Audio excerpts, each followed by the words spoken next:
Hello, my name is Russ Garber, and I want to talk for a minute or two about Rod Pardey Sr.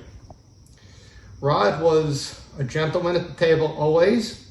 He was fun to play with, always had witty banter, and he was a great competitor, a very tough player, and had great stamina to stay in games many hours, and even all night if the game was good.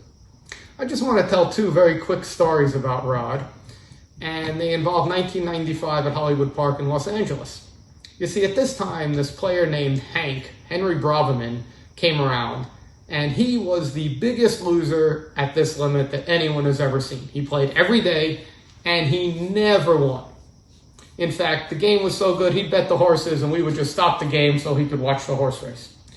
Anyway, obviously, everybody wanted to get in the game with Hank. So what Rod did was genius. He made friends with Hank and took the hotel room right next to Hank so that every day they would come into the casino together so that they could always play together. And this way, Rod got numerous hours while everybody else was waiting to get in that game. Rod got to play with Hank all day long.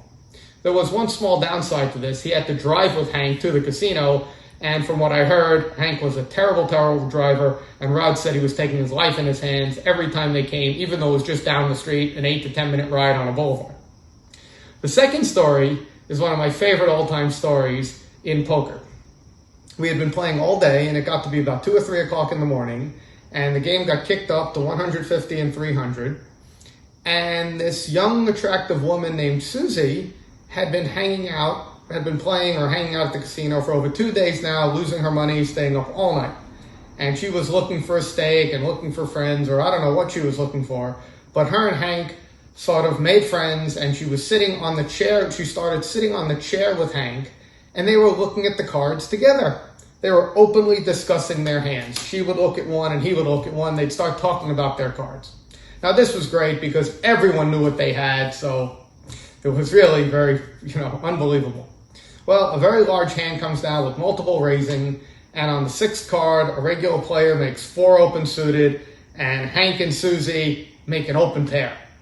And she goes to pick up the 300 in chips, and he hits her on the shoulder and, trying to be discreet, although very loud, says, "No, check raise."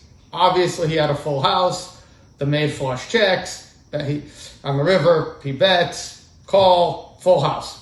Well, it was a big pot, so the regular player was a bit of a sore loser and said foolishly, "I don't want them doing that anymore."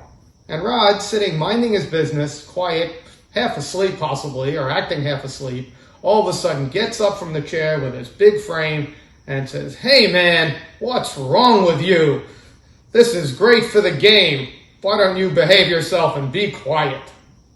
And that was Rod, the consummate Rod. He was standing up for what was right and what was best, and that's it.